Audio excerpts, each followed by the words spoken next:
Hey there everybody, and welcome to today's video, which is F-ZeroX on the N64, released in 1998. Let's get straight into the action.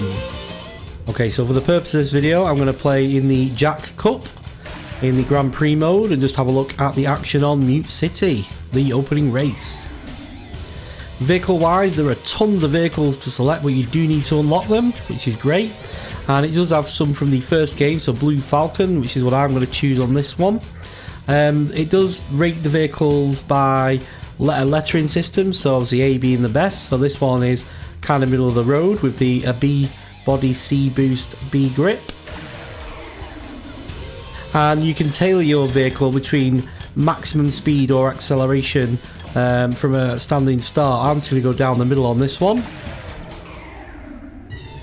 And here we go, we're into a Mute City. So the obvious difference between this game and F-Zero on the SNES is the graphical upgrade, of course, which is 3D in nature. But gameplay wise, there's a massively awesome difference which I really like, which is that no longer are all the other vehicles there just to annoy you and don't actually play any other role but just to be a backmarker. You're actually racing against them. So I am actually 18th out of 30 at the moment, and that just makes it all the more exciting. Another difference in this one is that the boost system's different in that it activates after the first lap, so there's no boost in the first lap other than the track boost, which of course is just hit there. But just like in F1 where you've got like the DRS system, it's now going to activate as across the line, and it uses your energy against the boost, so you're trading off boost for energy. So graphically, this game I've talked about is much better in terms of the tracks and the gameplay, of course, but externally to the track, I'm a little bit disappointed with it, if I'm honest. I think they could have done a lot more. It's not great, it's a bit hazy. There are some tracks where there's some quite cool background effects, like the second race, which we will actually have a look at in today's video, just for comparison of tracks. But a bit of a letdown, if I'm honest, given the capability of the system. Doesn't take too much away from the game because you spend a lot of time looking at the track and the layout rather than the background, but could have done a bit more there, I think. So I'll just get my energy back. The one thing about the racing action for me as well is that it's not just a case of get ahead and you stay ahead by miles on the early tracks.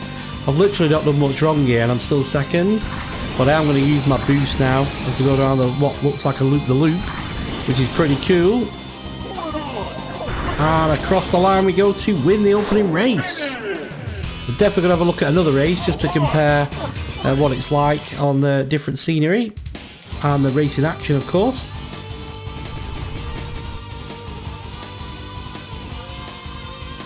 And points-wise on this game, because there's so many drivers, there's a lot more up for offer. So 100 points to the winner, which is really cool. And right down to the low 10s, of course, if you finish in the bottom half or towards the bottom of the pack. Let's play another race, so Silence. So this is a high speed ring. So you probably expect to have a little bit more max speed and acceleration on this one, I think, given that there's not many turns. Okay, here we go. So again, there's no boost on the first lap. But yeah, so background wise, so this one, as I say, it's still a bit bland, but at least you've got like that moon or planet in the background, which is pretty cool. Here we go. Well, this is like twisting. I feel like we're kind of upside down a little bit here. It's got some twirls on it. It feels fast, so we've got speeds of in the 700s again. So again, that's your energy section. That does look pretty cool, to be fair, but again, the rest of the background's pretty bland. Here we go, though, lap 2. Let's get boosting.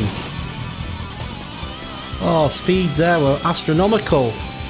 Let's see what we can get to. So 900s there. Got a rival there in front of me.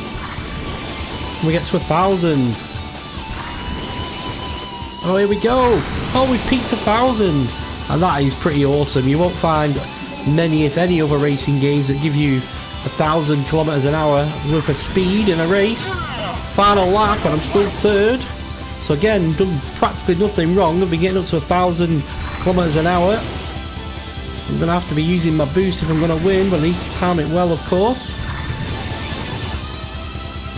It's going to be close. Come on. And there we go, I'm into the lead. In the final section of track. Need some energy. And across the line for the victory. Well, that is F-ZeroX on the N64. So overall, I think it's another cool game in the F-Zero series. Graphically, like I say, I think a bit of a miss for me in terms of they could have done a bit more. But the actual racing action's cool and the graphics are fine on the vehicles and the sort of track layouts itself. But yeah, if you want to see more N64 action, don't forget to hit like on the video and subscribe, of course. That will give me the indication that you want more N64 action. And don't forget to subscribe and hit the notification bell in support of the channel in general. But thank you for watching today, and I will see you in the next one. Cheers!